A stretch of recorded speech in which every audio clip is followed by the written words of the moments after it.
I've been waiting a long time to tell my story. When I was about 8 years old, I was taking my dog for a walk through the neighbourhood with my mum. It was maybe 11 PM. We live next to a wood/swampy area on the edge of our neighbourhood in Michigan. I remembered it was very silent and very windy. From down in the swamp, we heard somebody whistling at us. It sort of sounded like it was a bird, but it had lack of consistency to know that it was human. The whistling sounded higher, then lower. I can't really describe it. My mum was concerned, slightly terrified looking. She grabbed my hand and said that we have to go inside quickly. I didn't understand because I was too young, but seeing my mum freak out made me scared too. After a while though, I kind of forgot about it. 2 years later, I was taking my dog out again, late in the night. Now there's a large bush that could easily obscure a person behind it next to the front door. Just as I finished walking, the whistling noise started again. It's with the same weird pitch tone and the strange inconsistencies. It sounded human-like again. As I heard it, chills immediately went down my spine as I remembered feeling the exact same feeling as seeing my mum terrified looking. I glanced down into the swamp and I couldn't see anything. I ran inside as quick as possible. Now years went by and I thought about it less and less. I only told a handful of people and eventually it slipped away from my mind. Fast forward to the last summer, I'm 24, started dating my girl Sarah. We moved out to South Dakota for work. For Independence Day, we decided to go to Pierre, SD and watch the fireworks at the bank along the Missouri River. There was a free camping spot behind a hospital where you could pitch your tent, hang out and see some of the fireworks upstream. We were near the end of the campground and there were very few people around us. As it was getting dark, the fireworks began. They were pretty far away, so the illumination they brought was very little, thus we had to sit at the very end of the river to be able to see them. At the time, there was a large electrical storm that began picking up. The atmosphere was eerie to say the very least. Now the police boats herded all the people off the river and we had to leave our area. Most of the other campers walked up to the river to see the fireworks better, but Sarah and I decided to stay back drinking. Suddenly, we heard the sound of a paddle methodically dipping into the water. We now see a figure steering a canoe about 20 meters offshore. Sarah decided to go get more beers from the car, leaving me alone to just stare at this person. And of course, they began whistling at me. My entire body froze and I got covered in goosebumps. It was the exact same whistle from my childhood, this time a decade later. I looked at the figure, but it was much too dark to see who it was. They were wearing a hat, and they were going towards me, but they suddenly stopped paddling, turned directly facing me now, not slightly side on, and began whistling. I was frightened but stood up and said, "Who are you?"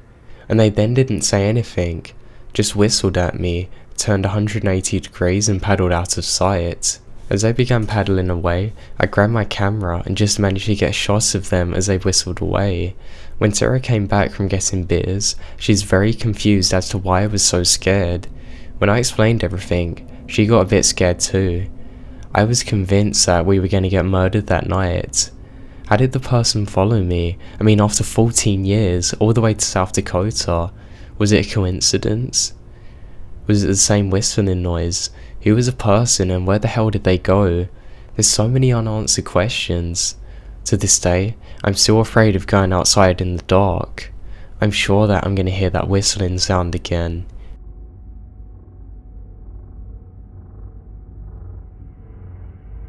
I live in a rural area about 30 minutes west of Palm Springs in California.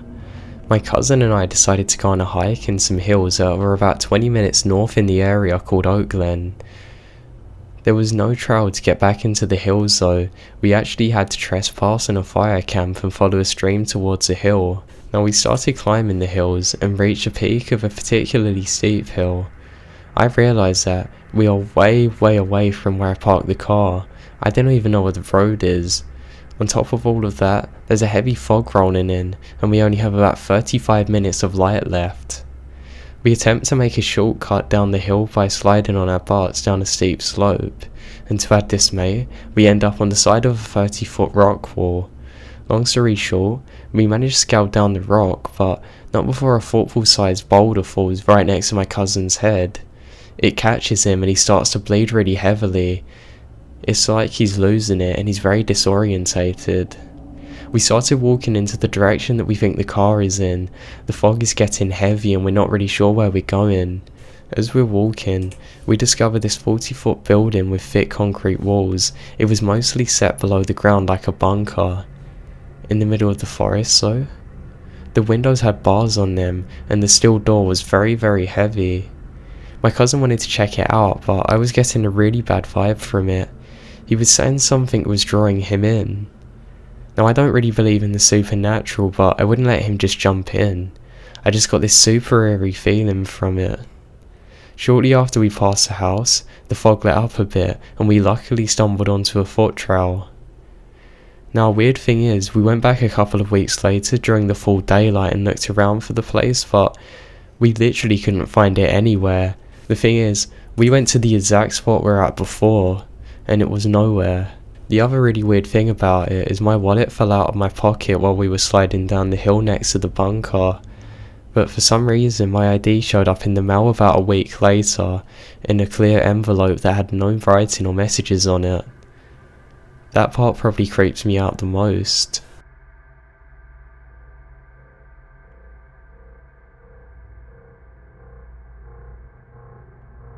About 6 years ago, when I was a college sophomore, I used to go on late night drives with a buddy of mine, Carter. He called me at around 11 PM. We'd jump in his roommate's truck, pick a highway and drive away from the city until we felt like returning. Some nights we'd be out until like 4 AM. So one night we're heading north on Highway 75, somewhere between Prosper and Gunter, Texas. We turn down this little 2-lane asphalt road. It's lined with trees and scrubby bushes. It's leading into farmland dotted by small houses. It's at around 1 AM at this point and it's dark as hell. We're far enough from the city and there wasn't much of a moon. It was there in the darkness that I noticed a broken down school bus in one of the fields just off to the side of the road. I pointed it out and we made some jokes about ghost children and axe murderers. We didn't think much of it. We then driven through a little further into the darkness with the headlights on, and we suddenly catch a big teddy bear in the middle of the road. It looks like it's been there for a while. Carter manoeuvred around it, but then there was another, and another. Suddenly, all over this tiny road, we're surrounded by nothing but trees, dirt, a haunted school bus, and a ton of teddies that look like they've been there for ages. They're in all different kinds of shapes and sizes. Now this scares the hell out of us. I yelled at Carter to get us the hell out of there. He yelled back that I'm trying. He's trying his very best to swerve the truck around them, but without a doubt he ran a few over. There were just so many. The headlights seemed to die for a second too, which just made it all the worse.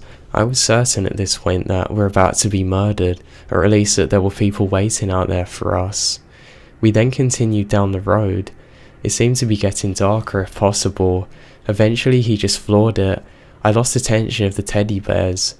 After about half an hour of driving, we finally made it out of there. No more teddy bears in sight. To this day, I still have no idea what the hell was going on that night.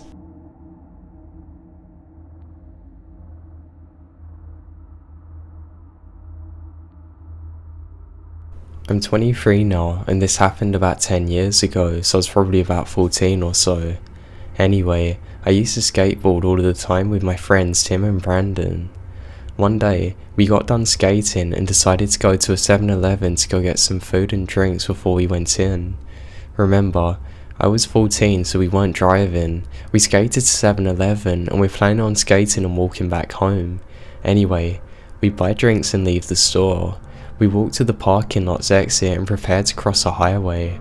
While we waited there for the traffic lights to turn red so that we could cross, I looked behind me at the 7-Eleven gas pumps.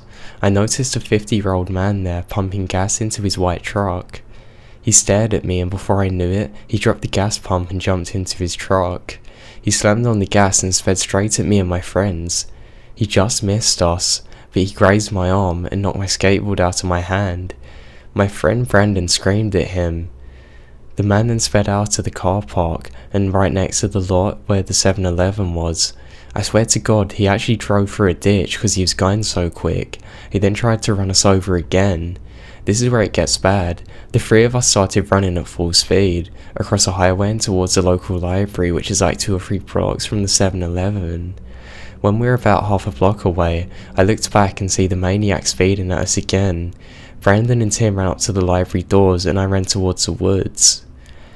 It was Sunday, so I knew the library was closed and there was a trail in the woods that led to my backyard. Meanwhile, this maniac peeled into the parking lot and hopped out of his truck. I looked behind me quickly before escaping into the woods. I saw that he grabbed a shotgun. I was truly terrified at this point. I ran all the way home. When I got to my street, my neighbour, Tim's dad, told me to get into his car because we had to go to the video store. When I got there, I found Tim and Brandon and 3 cops. My mum then came in about a minute later crying because she didn't know if I lived or not. Everybody thought I got captured. Tim told me that they saw the guy running after me into the woods. That's the scary part for me. I thought they were getting chased by him, not me. Anyway, the guy was never caught and I spent the next 5 years of my life worrying every time I saw a truck.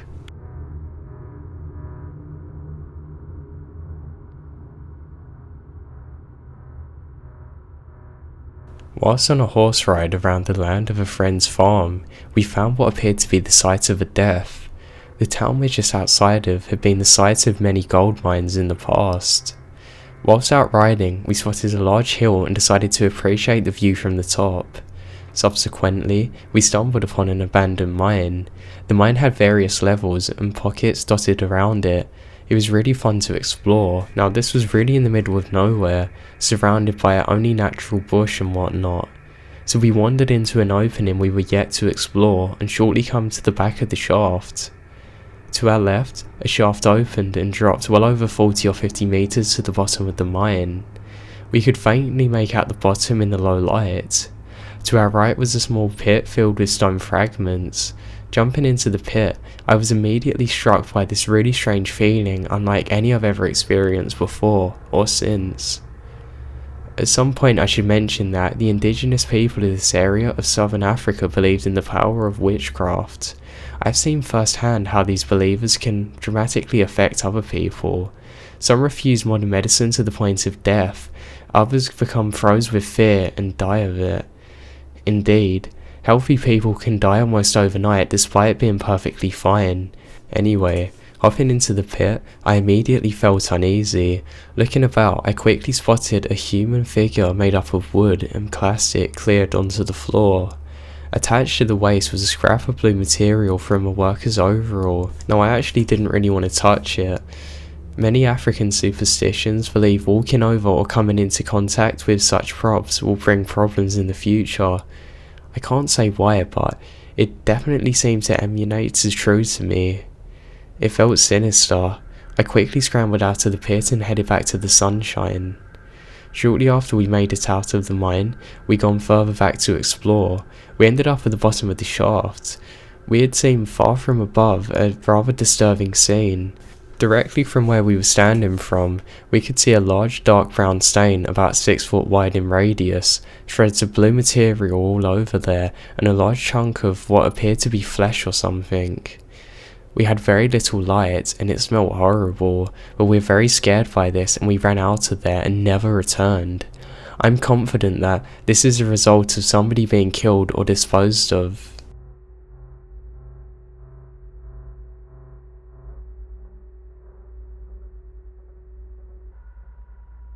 What makes my experience creepy isn't what we saw, but what we never saw.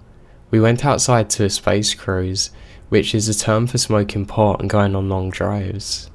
We got off the highway onto a ranch exit about 15 miles from the nearest town and climbed along a dirt road.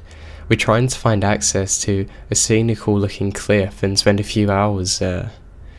After about 30 minutes of driving, we finally make it to our destination. Flash forward about 45 minutes, we're pretty stoned and have settled in now nicely. There's a break in the music as the CD changes doing its thing. I remembered thinking that the silence was pretty eerie. Suddenly, there was a really loud thump and the back of the SUV dips down like something very, very heavy has suddenly jumped on the tailgate. The interior light comes on, the indicator dashboard starts flashing that the tailgate's open. We panicked and looked around trying to see what the hell it was, but we couldn't see anything because of the interior light. I'm not sure how long we sat there trying to make sense of this before I put the car into reverse and hauled out of there. Now, we didn't see anything on the way out, but we stopped at the bottom of the mountain under the lights of the on-ramp to do an inspection. The back bumper was completely deformed. The latch on the hatchback door was completely damaged and wouldn't close anymore. Now, to this day, I still don't know what the hell hit us out there. There was literally nothing behind us. I have no clue what could have possibly caused that.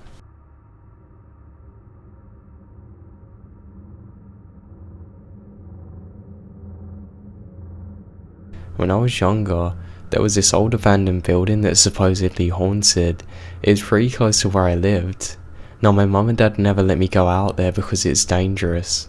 Also, my dad was kind of paranoid of it. He just got this really weird vibe every time that he went there. So anyway, one day me and my friends decided to go and all investigate. Now, we did search throughout the whole place and we found it really creepy. It smelled terrible and there was abandoned shit everywhere. It was clear that this place hadn't been used from like the 60s or something. We just found it amazing. We kept hearing a clicking noise though that kind of scared us and we all bolted it out of there. Now, that's not even the scary part. We were convinced that this was just one of us playing pranks on each other, but we didn't know who it was, or maybe it was an animal. I wasn't sure. After going home, I wanted to find out just what the clicking sound was. So I snuck out at about 10 PM, made sure that I closed the door really quietly behind me and made my way over there with only a flashlight. Everything went normal until my light started flickering. As I looked up ahead of me, I swear that I saw a shadowy figure move. I went slightly deeper in, and that's when I heard a really loud scream. Now honestly, I've never heard such an inhuman scream in my life. I was in shock, so I didn't even react. But here's the scary part. All of the birds did and animals around me. I could hear the birds from the nearby trees go away as quick as they possibly could. As I went outside, I saw a fox running as well. I was still in shock at this point, so that's why I didn't run away. Suddenly though, reality hit me, and I kind of blacked out at that point, but I must have sprinted home on my own. Now, I have no idea to this day what happened in there, but the part that really terrifies me is that I didn't even react to make the birds or other animals move. They reacted and heard the same thing that I did, and I still have no explanation to this day as to what the hell it was. I know for a fact that I was the only one in there.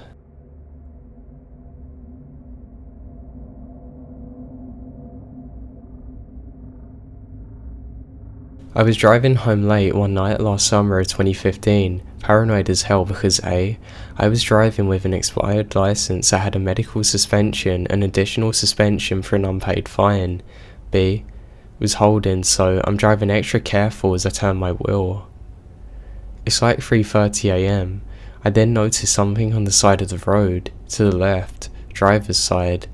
At first my heart sinks.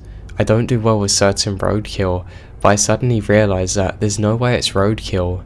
Who puts their garbage bag out on non-garbage bag day? What the hell? Anyway, that all happened in maybe 2 seconds before I realised with the help of braking and headlights that it was a person on the side of the road. They have a top on and I can see that it's clearly covered in blood.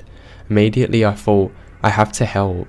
Even in my darkest junkie days, I always wanted to help people. I started to get out of the car but suddenly froze up. To this day, I can't explain it other than like an instinct or something. I then locked my door and put my high beams on. It suddenly hit me though that my parents might realise that I was out this late driving. I didn't want that to happen.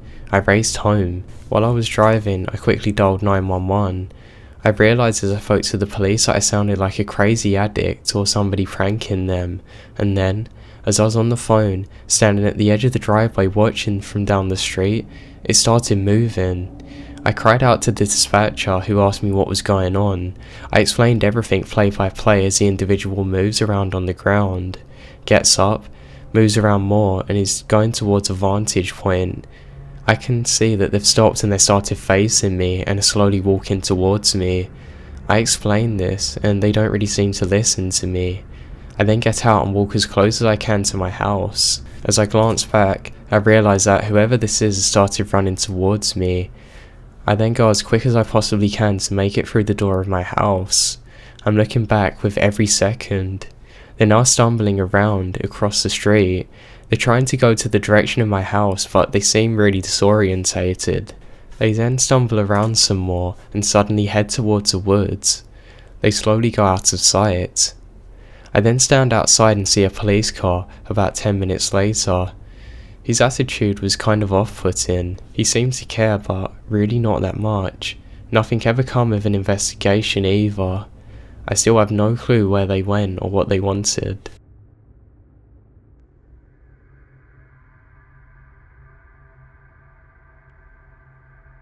About 2 years ago, I was driving home from a family reunion pretty late at night. It was about a 2-hour drive ahead of me.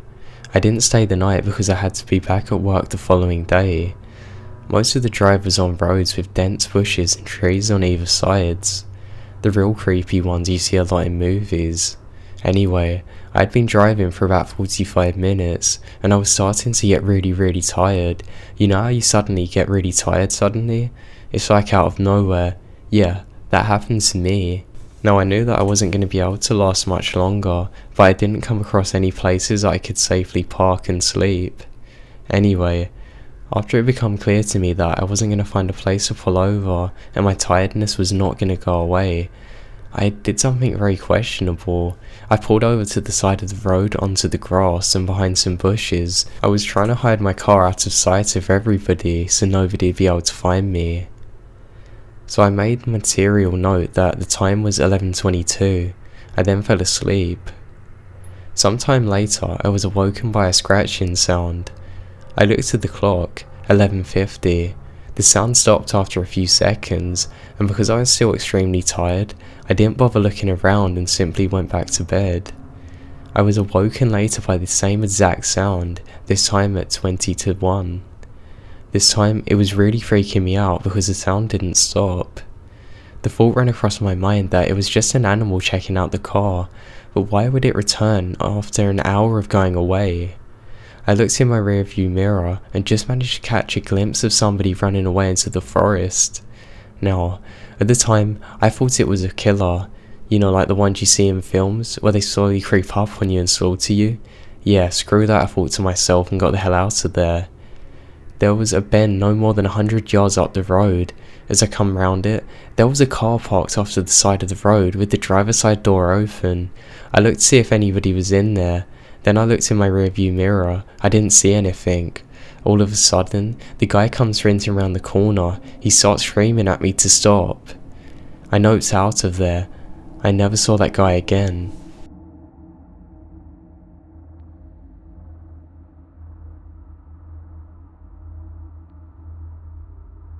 A few years ago, I was walking through the woods off the beaten track a bit, and I suddenly smelt this really overpowering sweet smell. Being nosy, I pulled back to the undergrowth to have a look. I found a dead body. This guy had clearly been there for a while. He wasn't looking great, all swollen, green and black dots everywhere. The local wildlife had also been dining on him. I called the police, who told me to wait there with the body until they arrived. Now, being in the middle of nowhere, it took a while for them to arrive and it got dark very quickly. I just sat there.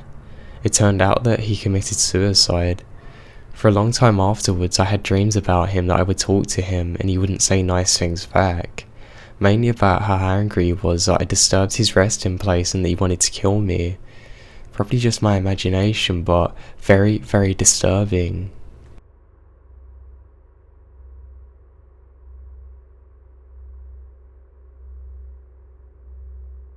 When I was about 15, a friend and I went to a Catan Island for a Boy Scout trip. There's a gorgeous part of the island that's filled with cherry blossom trees and desert-like Mad Max parts. We went to the latter. The camp counsellor told us of an urban legend that circulated the whole island. There was a couple that went hiking in one of the hills and the mother fell off a cliff and straight into the ocean. She broke lots of bones and couldn't actually swim off in the water. So one night we kayaked to one of the neighbouring islands and camped there for the night. My friend woke me up in the middle of the night to ask me to go to the portables with him because he didn't want to get in trouble for breaking the buddy system. So we get to the portables and I'm waiting outside when, suddenly out of the corner of my eye, I catch a glimpse of white. I can only describe it as a middle-aged woman in a white gown looking back towards me. Her hands were waving in the air as if she is conducting an orchestra, and she seemed to be violently shaking. Now here's a weird part. It just didn't match. Her hands were moving so smoothly, and her head was shaking so violently. I was too far away to notice any of the details, but I sure as hell finished peeing myself before my friend got back for the first few moments of silence before I shouted out, "Get the hell out of here!" Pants half undone, he rushed to see what was happening and immediately ran. I looked back but saw that the woman wasn't chasing us. When we finally got back to the camp, we told the scoutmasters about what we had seen. They didn't really seem to be taking it too seriously and just told us to sleep in one of the cabins for the night. We also never returned to that island again afterwards.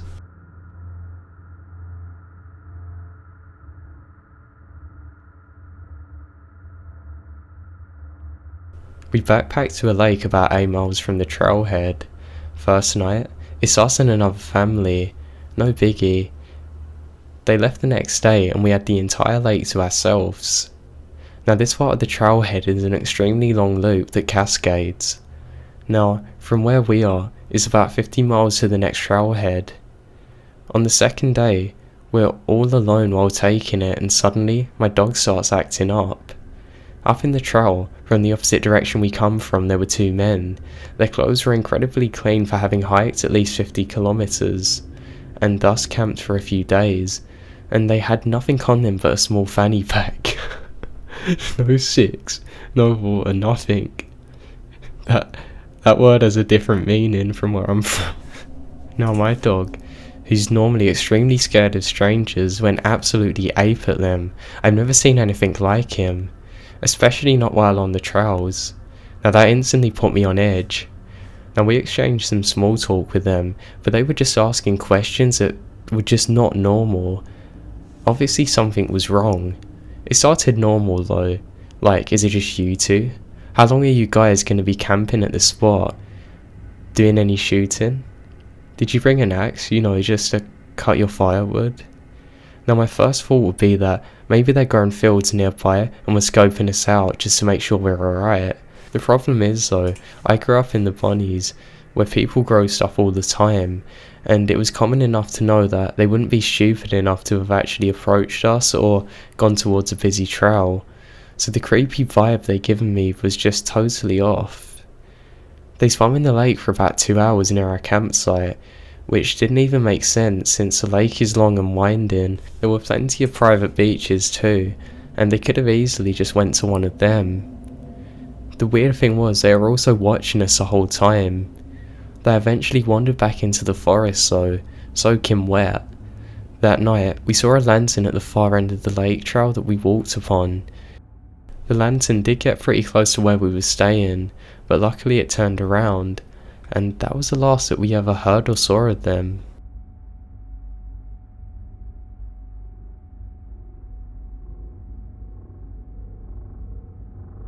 When I was 11 years old, my great-grandmother moved in with my normal grandmother due to her age. She was older than 87 at the time.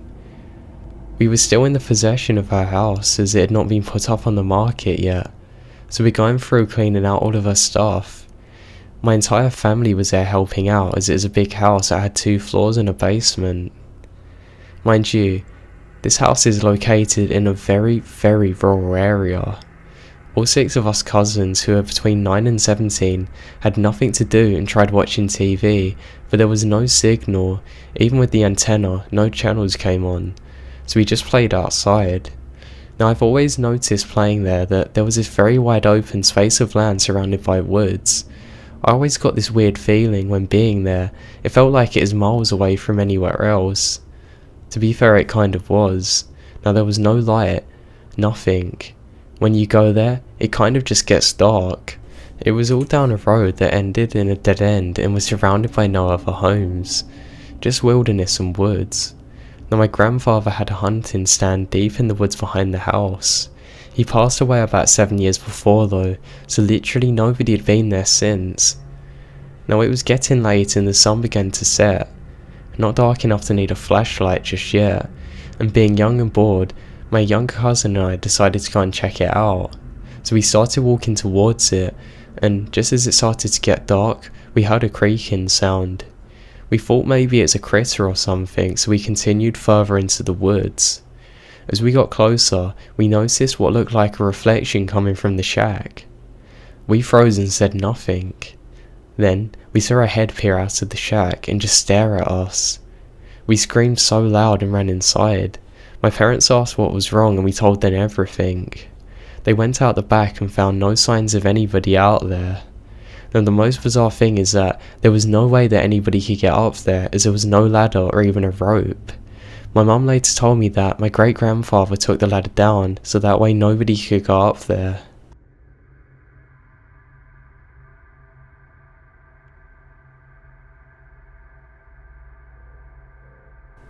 After graduating college, my oldest brother wanted to spend the weekend camping at Lake Baracy outside of Napa in California. His girlfriend at the time, Shannon, said that we could use her godfather's boat, so we hitched it up and headed up the Spanish Flat to dock. The bank of this lake is surrounded by the sandy hills and rocky cliff sides. Now it's not exactly easy to climb down in some of the areas. The landscape has a lot of trees. It's a very big lake, so it's impossible to be able to see what everybody's doing around you. Now typically what people will do is tie up their boats and camp out in the banks. We then headed towards the southeast corner and found a really nice spot. We swam for about an hour or two and then had dinner. I think it must have been at around 7 or 8 PM because the sun was setting. The lake was still beautiful. Shannon suggested that we climbed up to the side of the bank and go and get some firewood, so me and my brother climbed up trying to find the best pieces. We were far enough back into the woods that we could see the boat and lights. We suddenly though heard a sharp, horrifying and echoing scream. We ran to the tree line to find Shannon, who was on the boat yelling for us. Crying and obviously really scared, we climbed down the side slowly and my brother stopped and stared onto the lake. There's something floating in the water. I looked out and saw something, slowly drifting along the shore. My brother walked towards the boat and told Shannon to come stand over by me, and then he walked to the edge of the lake and stood there quietly. Shannon ran up crying. I started to walk over to my brother and he said, "I think it's a skinned animal. It doesn't have any skin." I stood behind him and I could see it. The water was dark, but I could see some detail. It was floating chest down. There was a black garbage bag covering part of it. It was too big to be a dog or anything. It didn't have a head on it, and I couldn't see if it had arms or not. I really had no idea what the hell this was, but the fact that it was skinned was terrifying. It then drifted slowly, turning as it moved with the current. We stood there for a few minutes and didn't say anything, but I know we were both thinking, "God, please don't let that be a person." Shannon suggested that we packed up the chairs and got the hell out of there, so that's just what we did. I'd driven the boat out of there fast and I didn't really get a chance to look at it, but my brother did and looked over the edge. Shannon covered her eyes and was freaking out. We headed back to the dock at Spanish Flat. There was an office there for the park department or something, but nobody was in there. We then drove to the nearest gas station and left a note and number for the attendant to give them. We never heard anything back after this though.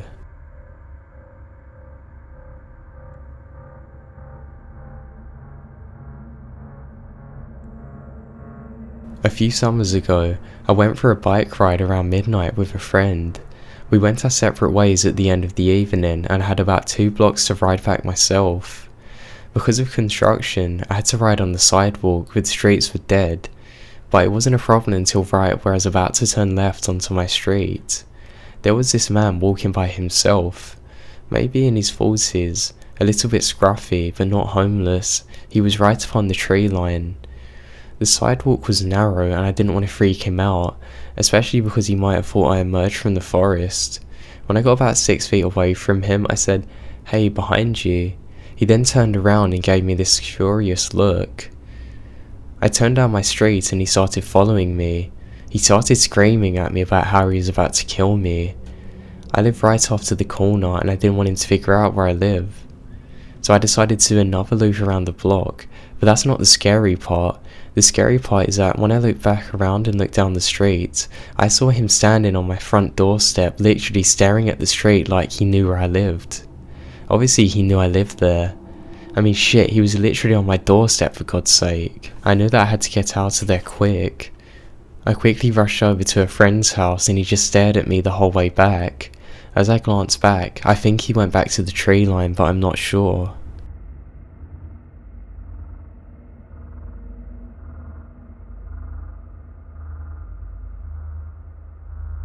I was working as a prospector's assistant in central Manitoba one summer. We were doing a helicopter-assisted magnetic anomaly investigation. Best summer of my life. There's nothing like the ringing in your ears dissipating after the helicopter's dropped you off and you slowly increase the volume of bugs taking its place. You know for sure that you're in the middle of nowhere. It was the last day of our camping. There was a little piece of the property close enough to the road that we didn't need a helicopter. It was a low priority target that was saved until the end of the day. We'd kicked so much ass during the high priority targets and we decided to do this one just to ease out of the day. At around 9 AM, we heard yelling in the bush. Odd, nobody else should be out here. We kept on grabbing samples and it's in the back of our mind. Then, at around 11, we hear it again, a little closer this time. We call back but it's silent. Now, through our travels of this 30-kilometer piece of property, we come across many pieces of animal evidence. Deer, moose, rabbit droppings, things everywhere, a few carcasses here and there, bear tracks, bear feces. We saw some other weird stuff, but nothing prepared us for what happened next. After noon, we're up in an old blast hole from the 80s. Prospector Dave then told me that he used to have a blasting license and that he would blow stuff up in the middle of forest while drinking beer. That was his favourite pastime. That was until they changed the laws, of course. Now we were facing due west with our GPSs on some rocks getting the more precise UMT. Then we hear an earth-shattering, bone-chilling howl. I looked at Dave and he turned white and almost green. I picked up the GPS and put it in my belt and unclipped my bear spray. Then at around 9 o'clock, facing due west, another wolf. Then at 10, another and another, all the way to our 4 o'clock. Dave calmly said, "We need to leave, but you can't run. If you run, you die."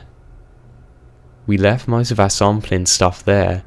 We also carry these modified steel sledgehammers for breaking rocks and stuff. So I decided that it'd be best if we armed ourselves with these and our bear spray as we walked. Now it was the most longest walk of my entire life. Neither of us said a word. I didn't hear anything, but I'm positive they followed us back to the road and towards the truck. We eventually made it out of there, but it's chilling to think of how close we come to dying in such a horrific manner.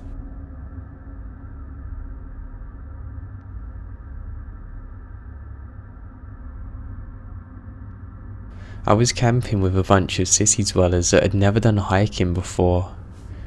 Needless to say, some things didn't go so well, like 2 people only bringing 1 small bottle of water, several people not bringing enough food, and a couple that were carrying an 8-man tent between them.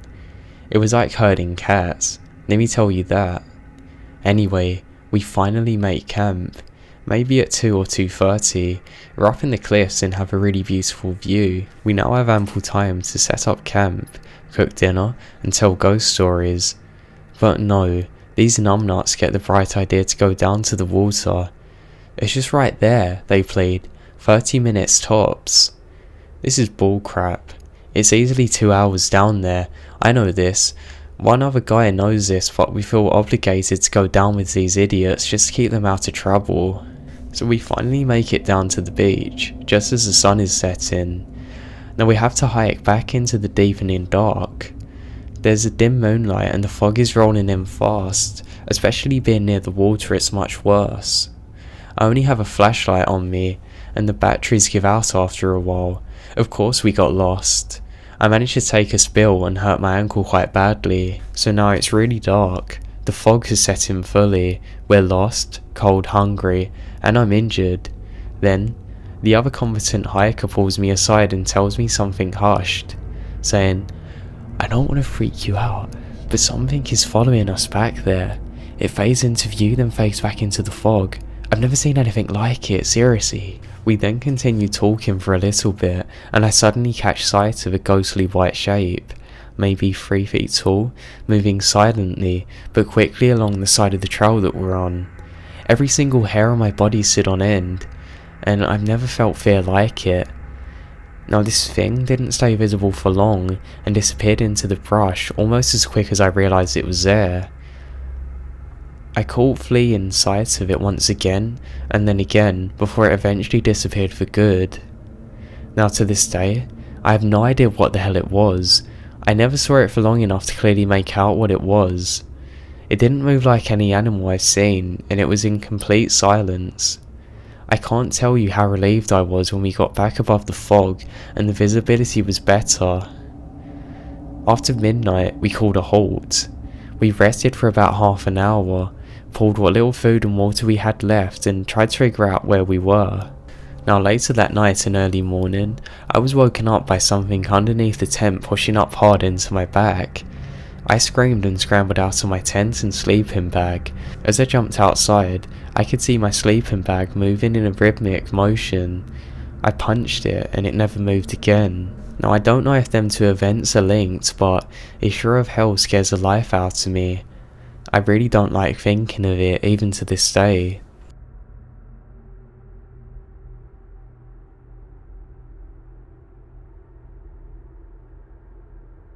I was working with endangered shorebirds one summer and living on a remote island off of Cape Cod. Now one 12-hour day of monitoring, I plopped down into the sand and took a quick nap. I then noticed a bottle laying next to my head. It was fogged up and obviously from the sea. It was weathered badly. I usually don't think much of bottles because they're literally everywhere on the island, but I decided to open it up thinking maybe there's something inside it. The main reason was earlier that summer, I found a message in a bottle from a team of people researching local currents, asking me to email the coordinates I found it at. Sure enough, this one had a message too. I pulled out a wet folded piece of paper from the bottle and carefully unfolded it. It immediately began to tear apart with the wind, but I managed to hold it together and read it. It was from a woman. She addressed it to the universe. She was asking to become cancer-free and hoping for a sign of remission during her doctor's appointment that was scheduled 2 days after she wrote the letter. It was one of the saddest and most beautiful things that I've ever read. A letter to the universe. A message from somebody that's desperate to grasp onto the life as little as she has left. And little does she know, it's sitting in my unlikely hands now.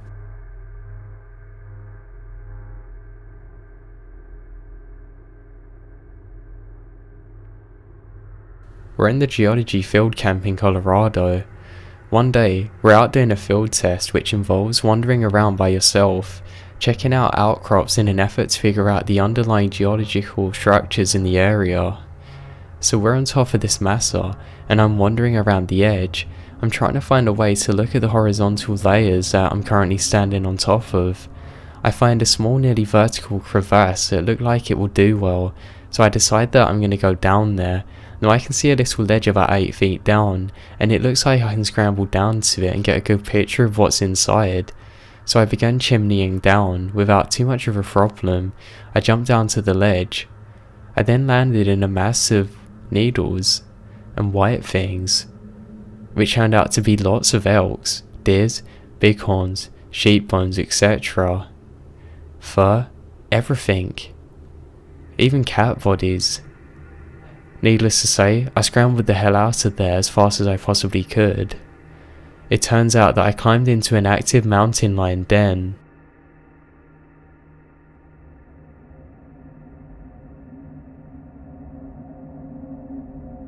I work in the outdoor field and lead trips on a regular basis. I once had a trip to the Sulphur Mountain, Stirling in NC. It's a tough climb to get to the top of and about 6 miles from the nearest road. I was leading a group of 8 middle school kids and we had a co-instructor with us. So we're camping out at the top of the mountain and it was a really beautiful night with a full moon. The kids and the other instructor chose to go to bed early that night. I decided that I would just go asleep in my hammock and just enjoy the scenery and everything. I decided to stay up reading my book until about 11:30. I turned off my headlamp to settle in for the night. Everything around me was rather bright from the moon and the position I was in meant I could see everything. I could see down the trail that we'd just hiked in. I was watching down there when suddenly I saw something move. Bears are common in the area, so I perked up. As it got closer, I could see it was a person.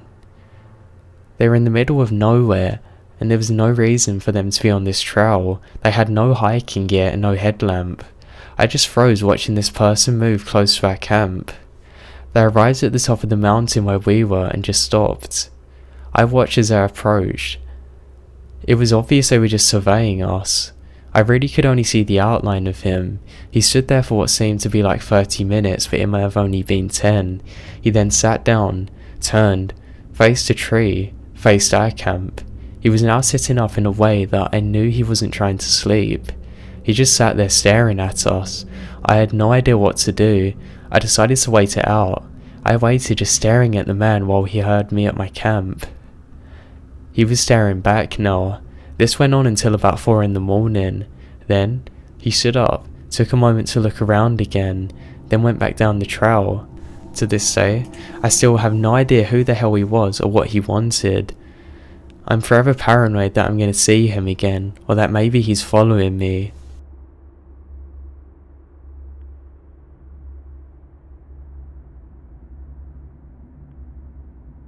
There was a group of teens that hadn't been heard from after their scheduled return time from a camping trip. A good friend and I know the area very well, and one of the search and rescue guys that we're friends with called us in to assist in the search. Him and I head out in the direction that the teens had been lost in. We'd been hiking for the most of the day and we'd not seen anything. We get to about 40 kilometers into the woods. At this point we're starting to notice odd things.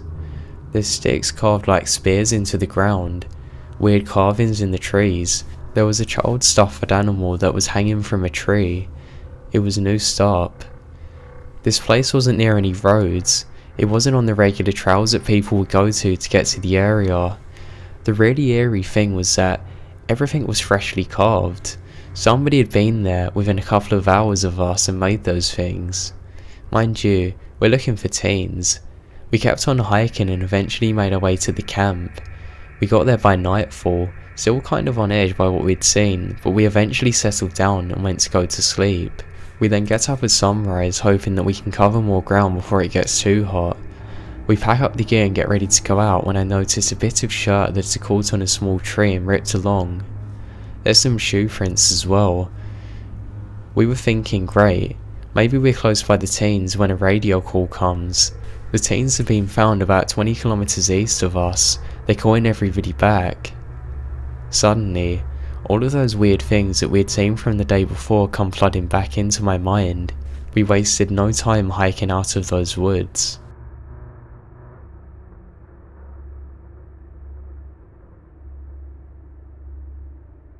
A couple of years ago, I went camping with my brother and an old roommate of mine. This was in one of the national forests in Oregon. We're pretty high up, kind of near a ghost town. Not really a dangerous area, but there were lots of black bears and cougars. I set up my hammock with a tarp to keep the rain out. Then I got pretty drunk and went to bed. Well, since I drank my weight in beer, I woke up in the middle of the night and had to pee. I lifted up the tarp to peek out with a flashlight. Just when I saw two eyes staring back at me. They were about 20 feet away. I was using one of those stupid $2 hardware store LED lights and it didn't do much of a beam, so I couldn't really see what was behind the eyes. All I could see is that they were far apart. My first instinct was to turn the light off and stay where I was, but it was close, and then I wouldn't be able to see it. Now we had 3 guns, but mine was in the truck. I came to the conclusion that the only thing I could do was stay perfectly still and keep the light on so I could see it. So I draped my other leg out of the hammock and was ready to bolt if I needed to. I stayed in that position for what felt like forever until I noticed that the eyes had not moved at all, so I took a chance. I slowly got out of the hammock and started moving, keeping about 20 feet between us. I was moving towards a truck and whatever this was didn't move at all. Once I got to the side, I saw it. These were binoculars. I have no idea why they were there or who was using them. I just stayed in my truck and locked the doors and passed out. When I woke up the next morning, they were gone.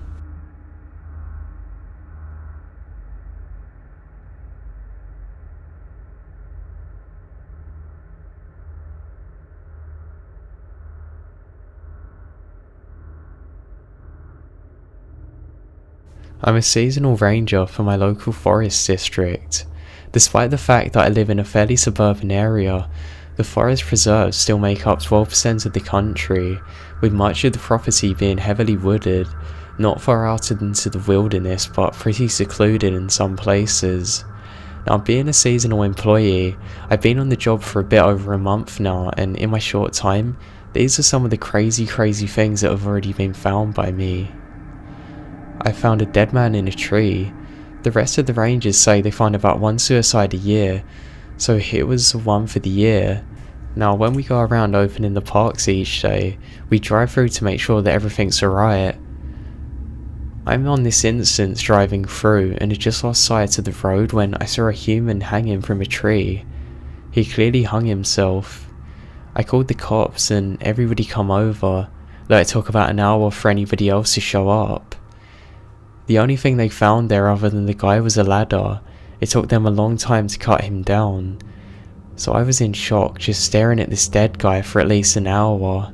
One of the other really nasty things I saw was a headless deer. Normally when a pack of coyotes take down a deer, they leave bite marks all over the body, along with torn flesh everywhere, but the head was cleanly sliced off, meaning that this is something that a guy did, not an animal. We still haven't figured this one out yet. These are the two things that have happened, and I've only been working here for 5 weeks. God knows what's going to come next.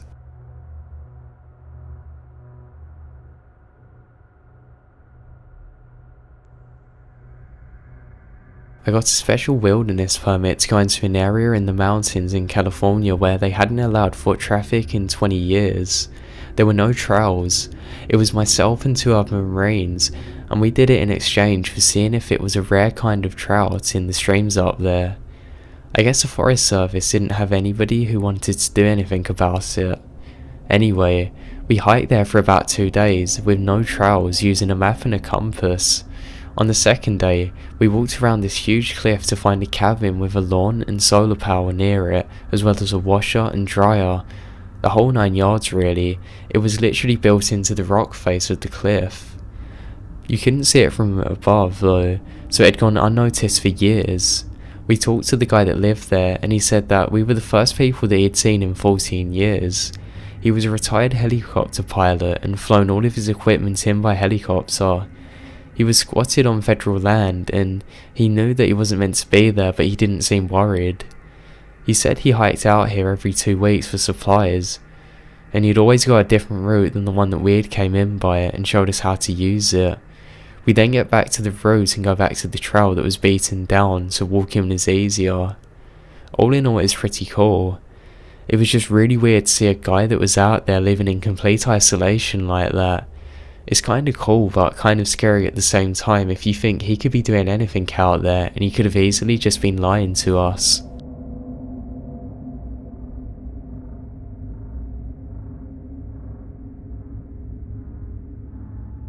I've always been drawn to the wild.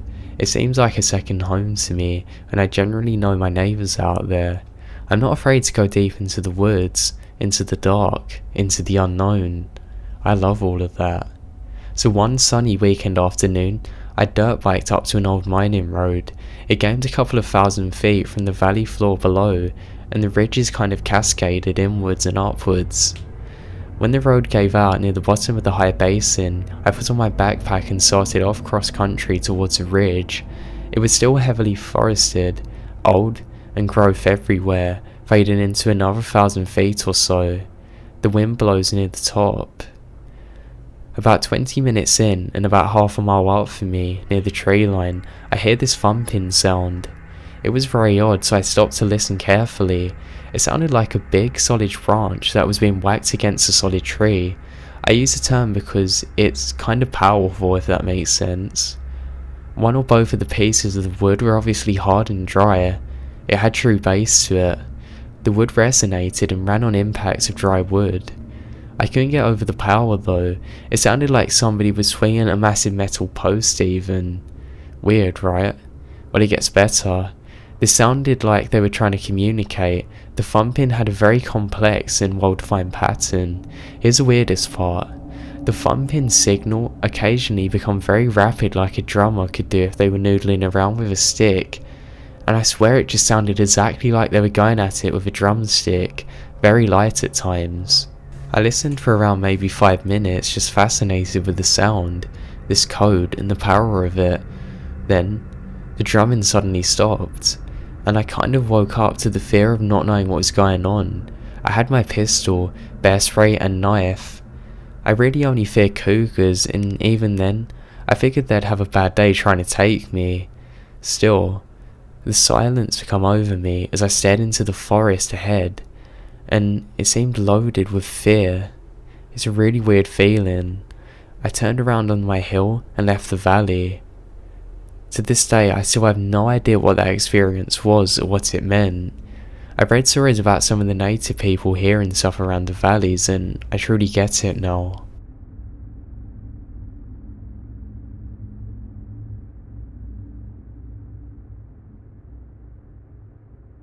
For several years, I worked out in the forests of a country that experienced a genocide in the not so distant past. Several times I was out in the forest, I would find skulls. Once I wasn't watching where I was going and I stumbled onto something soft. I looked down and it looked to be a very old sweater that had been lying there forever. I poked it with my foot and dug around the vegetation a little bit. Sure enough, most of the skeleton was gone, but it was clear that there were bones inside the sweater. Somehow that freaked me out more than the skulls did, but it was just crazy to be able to walk around and find human remains right there. I mean, if you've ever seen a dead body you'd know what I mean, but it's just really creepy, especially knowing what took place for them to get there.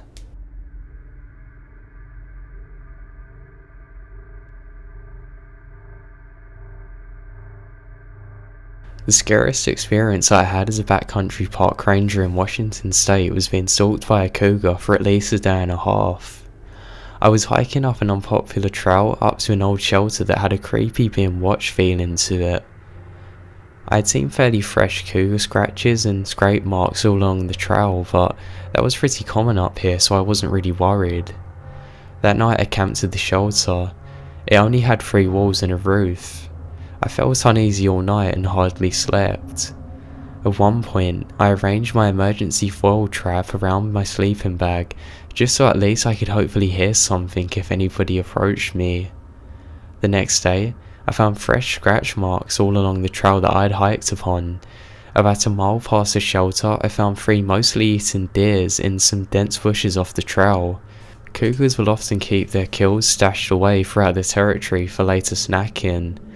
Now, a cougar won't usually target a human, but where I'm 5 foot tall, 100 pounds, and not really that big, and at least 30 miles away from anybody else, so there's a pretty high chance that they were going to go for me. I had to get out of there fast. The next 2 hours of hiking through the dusk in a dense forest was like hell, really. I didn't know what was going to happen to me. I did eventually make my way out of there and not get attacked, but I could almost sense that they were near me the whole time. It was truly a horrible feeling.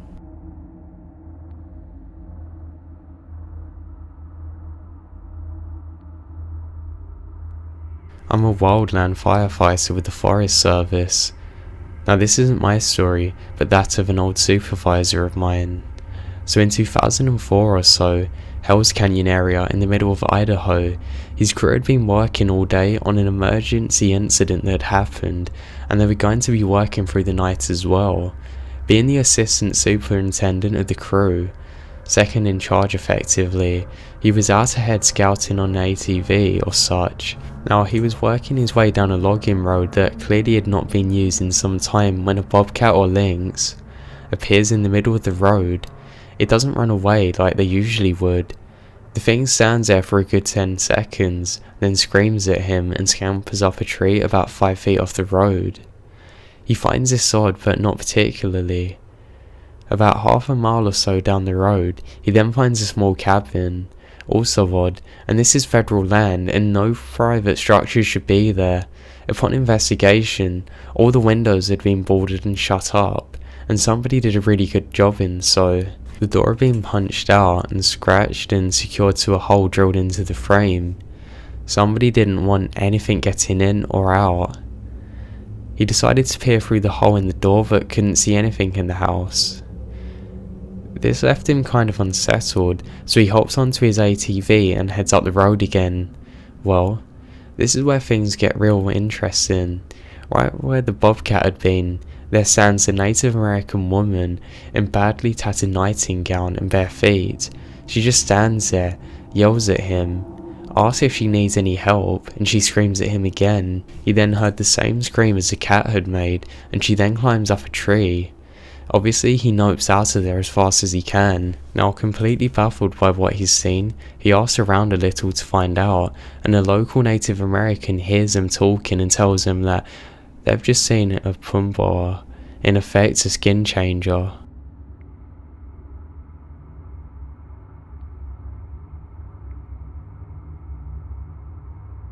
I live in northeast Oklahoma and consider myself a camping and fishing enthusiast. One spring night, me and two friends decided to go fishing.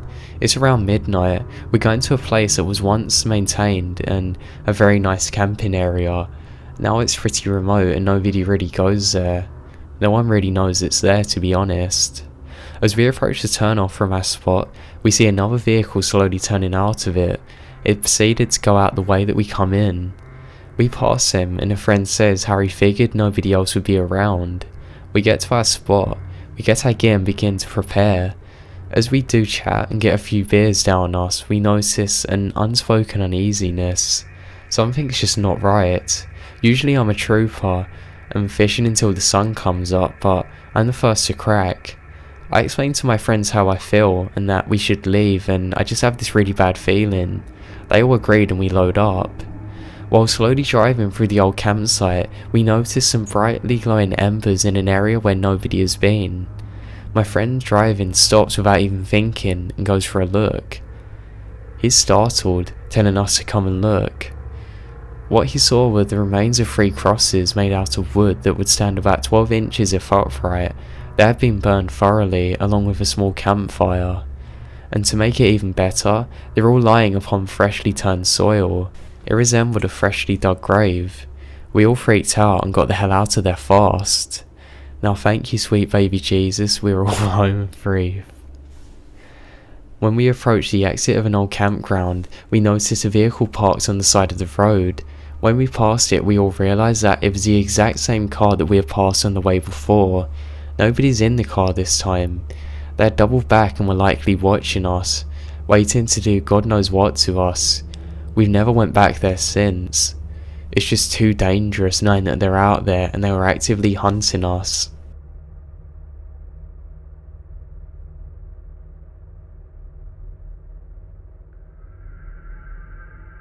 According to experts, there's no such thing as black mountain lions. One day, while out with my dogs hunting mushrooms deep in the woods of northern Humboldt Country, California, my dogs called to scent and took off ahead of me. Before I could call them back, they were already out of sight and I heard the most horrific screaming sound of any dogs that I've ever heard before, followed with barking and squealing. By the time I got over to the hill, they had 3 mountain lions in a tree.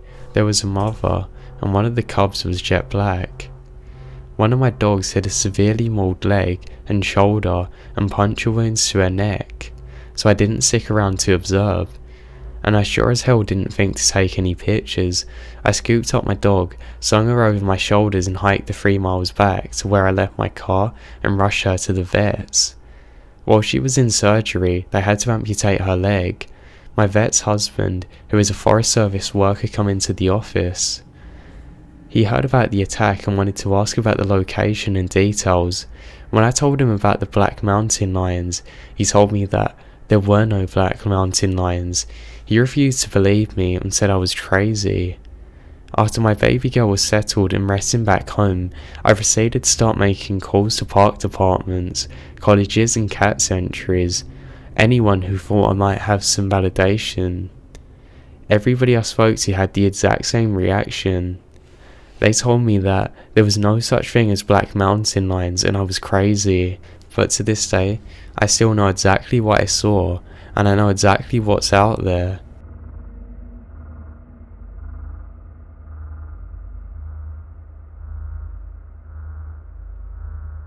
About 4 years ago, I was ending my freshman year at college.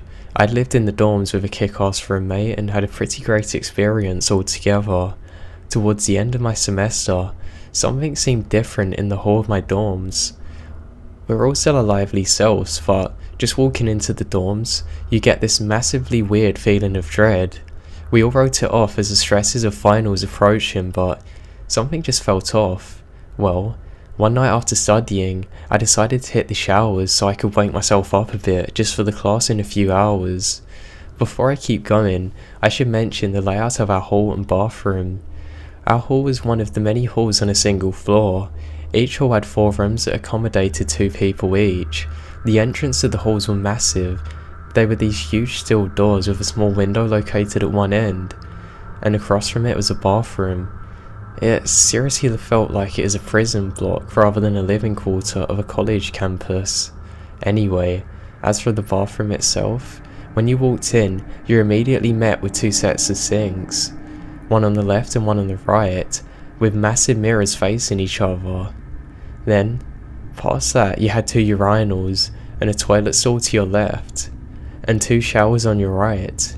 Now, when facing the left set of the sinks, you can clearly see into the showers from the mirror if the door's open, and in the right set of the sinks, you can see the reflection of the shower. The door to the bathroom was identical to the entrance of the hall. There's a massive steel frame with a small window that didn't allow much of a view. The door was propped open with a giant wooden wedge that couldn't be moved unless you're trying to close the door. So to the story, I'm all alone in the bathroom gearing up to go shower. I throw my change of clothes on the right so that way I can just quickly reach around and grab them. Once I set my stuff down, I happen to look up into the mirror and I can see in the distance something almost shimmering inside the shower stall. As I look at it, I notice that it's slowly getting closer. It's like it's jumping furthermost from the furthest layer to the next closest. I'm kind of unsettled, but I don't think much of it other than me coming down from a massive Red Bull, adrenal and caffeine kick. But it starts transitioning faster. It gets closer and I can start making out details, but it's moving very vividly. It's just a dark mass. It looks like it's covered in hair though. At this point, I'm freaking out to the core. I know that this thing is getting closer in the mirror. I'm pretty much frozen to the spot. As it gets to the 4th layer, I can get the closest look to the thing that I think I'll ever get, and I regret every single minute of it. No, it wasn't hair that was on it. It's kind of like a flowing veil. You can see partially through it, and you can see through the torso down, but it was just solid black.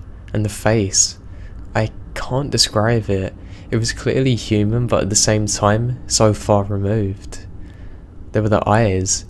They were black, but definitely glowing somehow. I saw this for maybe a second, but it's burned into my mind forever. Then, the lights cut out and I hear the door slam.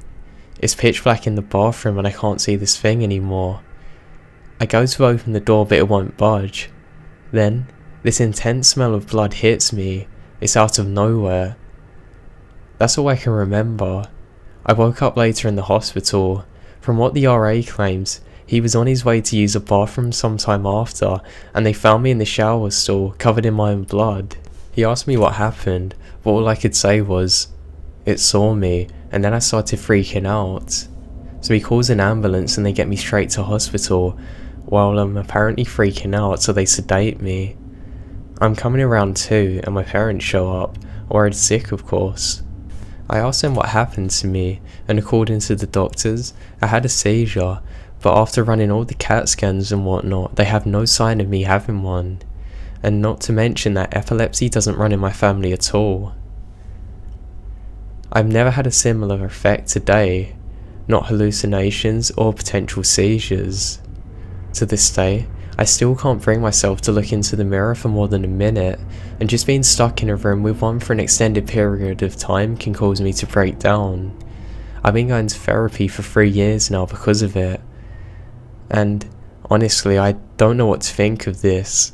That image is going to be burned into my mind forever.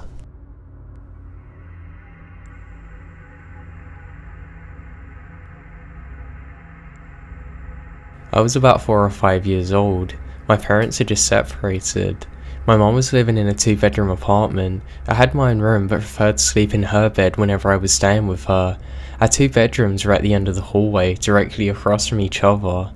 Our apartment was on the first floor, and I remembered that it was in the middle of the summer and my mom had her window open.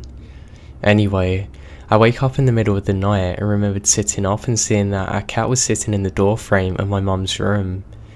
Her door was open and you could partially see into my bedroom. Now this was strange, as our cat was typically always in bed with us.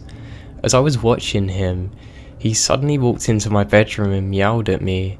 I turned to face my mom and wake her up. It took her about 4 seconds to wake up and ask me what was wrong. We then both looked up into the door frame and there was a guy standing there. He was making his way out of my bedroom. I still don't know how she managed it so quickly, but my mum proceeded to pick me up and throw me out of the window screen. Again, we're on the first floor, so it wasn't like it was a big drop. She quickly followed by calling and screaming to get somebody to dial 911.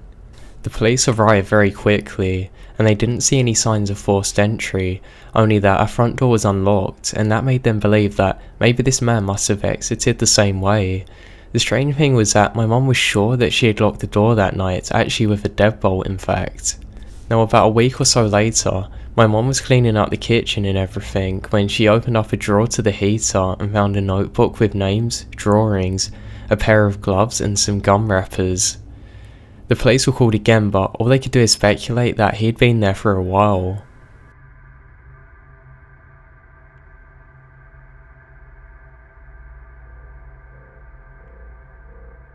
My mother-in-law was a very funny and cool woman.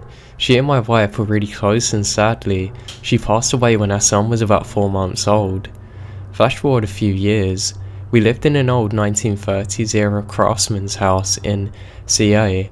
Our son was about 3 at the time. I was giving him a bath one night and he started looking over my shoulder. Not at random stuff, but like he was looking at something. A moment passed and he asked me why Grandma calls Mummy a funny name. There was a long pause. I asked him what he meant, thinking that he was talking about my mum. He then says, "Why does Grandma call Mummy?" and said her nickname. I was really set back by this. My wife and I never used that nickname. It was just what her mum called her since she was a baby. I asked him what he heard, and his reply was, "The farmer told me." I asked him who the farmer was, and he replied that it was his friend. I tell my wife this story, and later, she of course reduced to tears over the whole nickname thing. We both know that there's no way for him to know this, and it just doesn't make sense. Flash forward to the next weekend, and my son is playing in his room. My wife is already at work for retail stuff, and I'm at home. I hear him start talking like he's having a great conversation. He's saying things like, "Yes," "No, I don't know that," and then laughing. I go into his room and ask what he's doing. He then asks what I was doing. I said, "Who are you playing with?" and he said, "The farmer." At this point, I'm already thinking about The Exorcist and stuff like that. I'm very unsettled. I ask who the farmer is. He says that he left when I come in. So now my wife gets home and I tell her about the story and she gets really scared. We have no idea what to do and figure that we'll have to do something.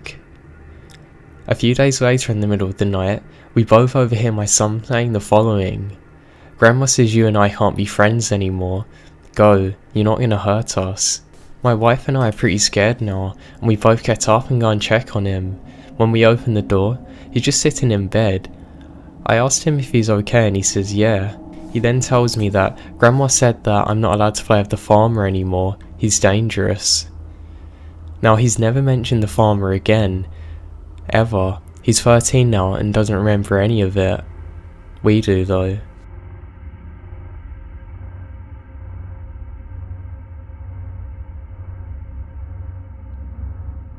This happened to my wife's grandma about 15 years ago. Her husband had just passed away about a year prior. She'd been going down to the library and doing volunteering work that was exercise and socialisation for her. This is in the winter, so her walk back was while it was getting dark. The library closed at 5 and there was some extra work to do and volunteering before everybody actually got to go on this particular night. She turned down a ride home from a friend because she liked to walk. The house is about a mile away through some lightly wooded area in southern Texas, and she's about halfway home when she notices somebody's behind her. He's walking in the same direction and gaining on her, which in itself isn't at all that scary, but he seems very sinister in the way he's doing so. They keep walking and pretty soon he's right behind her. Then he falls into pace, just staying behind her. Now she knows something's up, but she's almost home. She can now actually see the top of her driveway coming up. She leaves her lights on so it looks like there's somebody in there. She just needs to make it another 150 yards, then 100, all the time. She said that he was so close that she could actually feel his breath on her neck. Makes it 50 yards. It happens. Strong hand on her shoulder. "Okay, don't turn around and hand over your purse and I won't cut ya." She stops for a second and then takes one big step forward, turns around and shoots a guy in the neck with a .38. The guy then spends the next 5 years in prison, in hospital, and eventually he died of complications.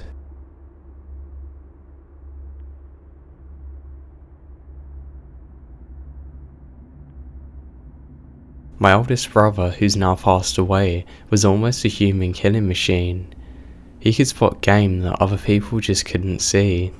So one day, I was out hunting with him and he used my shoulder as a rest and killed a crow. I mean, heck, I couldn't even see it until it exploded. He rarely missed. So one day, we're out fox hunting in the winter. Foxes are very smart animals. In the winter, you sometimes come across them sleeping on top of hills, because the sunshine can actually keep them warm up there. Anyway, we're walking along and my bro says, "Stop, down," and whispers. About 300 yards away is a fox, curled up on top of a hill. He lies down and prepares to make his shot. Just after he flips off his safety, a second before pulling the trigger, the fox basically does a 180 in the snow, still as a ball. Turned out, the fox was a hat.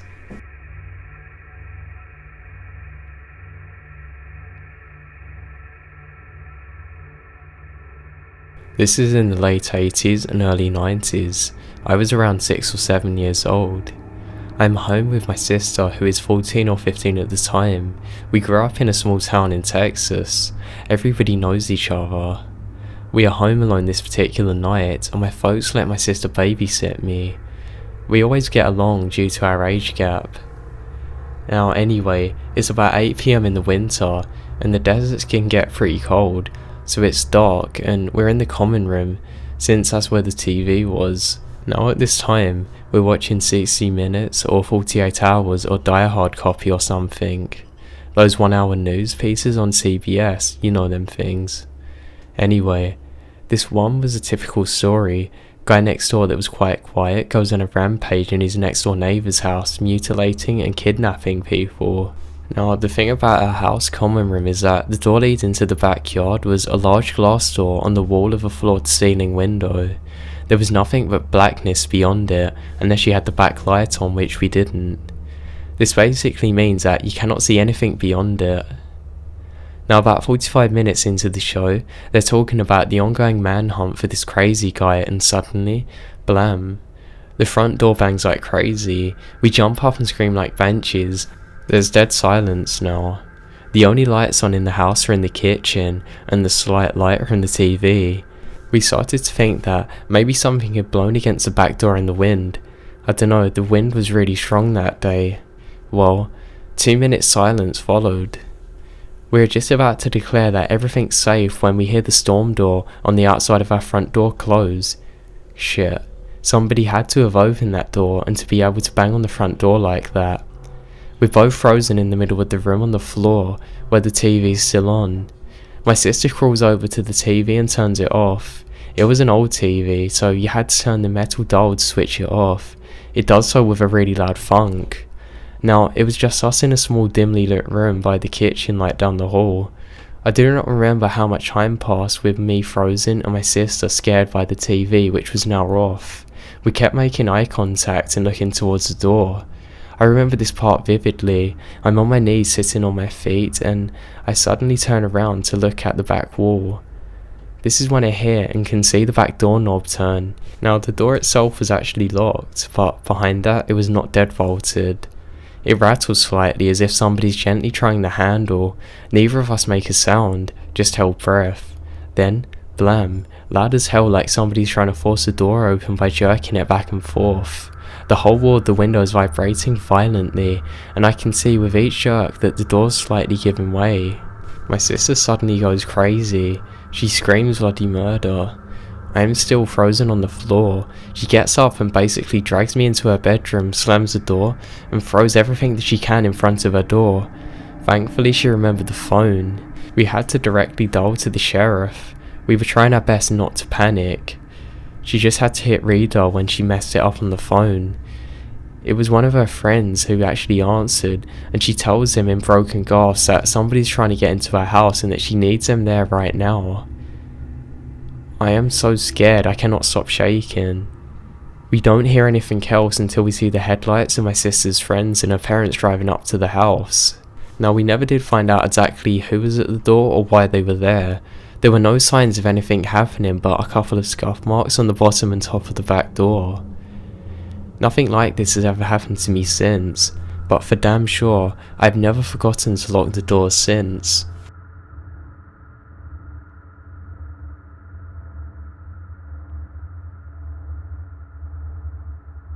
My sister and I were playing outside when a younger and elderly couple was walking by our yard. Our yard had a cemetery in the back, so it was quite a common local attraction for our tourists at this house as it was built in the 1800s. And most of the graves were for children who died back then from flu, etc. There are some really creepy stories from this place, but nothing really lives up to what happened all those years ago. So anyway, we're playing outside and this old couple kept staring at us and pestering my sister about her name. They then approached us and got very close. We were little kids and got terribly scared. We ran inside and told our mum exactly what happened. The following week on the news, I heard a story about an elderly couple approaching a teenage girl, kidnapping her, raping her. It was that same couple that approached my sister and I.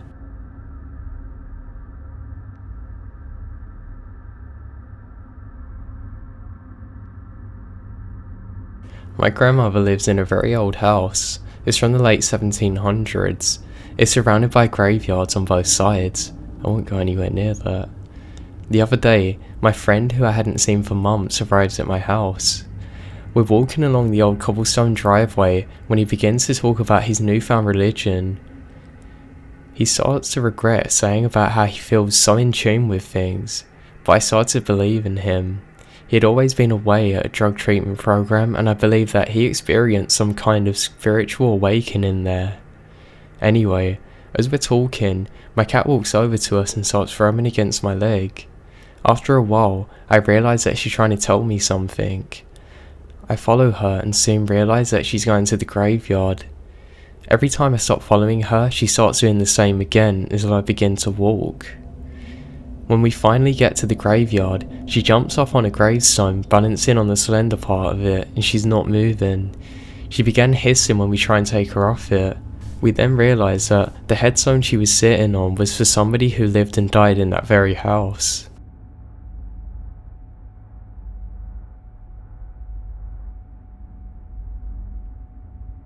So one day, I was doing the laundry and one of the lights blew out in the basement. The basement is set up so that the laundry room is split from the other side of the basement with a wall and a door. In order to get upstairs, you have to exit the laundry room and go through the other side of the basement.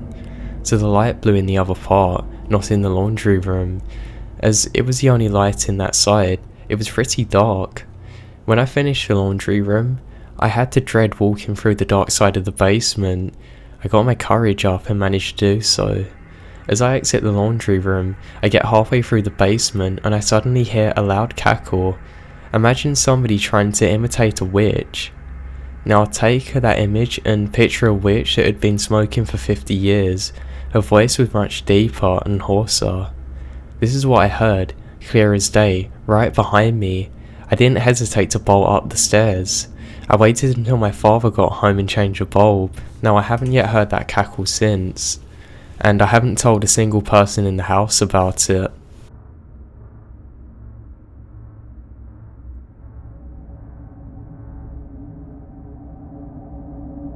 I grew up in a house on Long Island in the town of Brentwood. It's a quiet town for its location. My dad worked as a taxi driver, which meant that he would usually end up coming home really early in the morning. I would always greet him.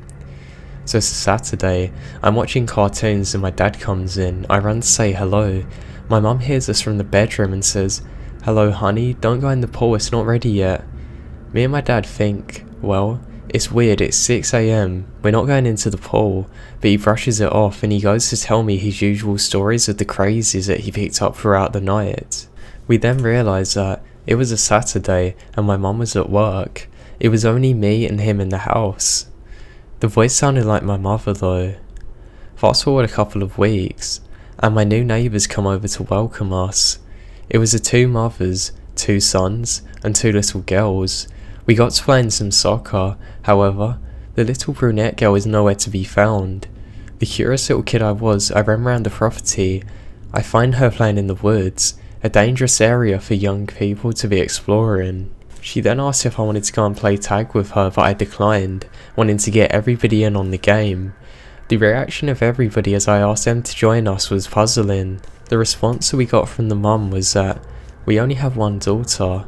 Turns out that a small brown-haired girl passed away in the pool 10 years prior. The mum also passed away a few years prior due to a heart attack.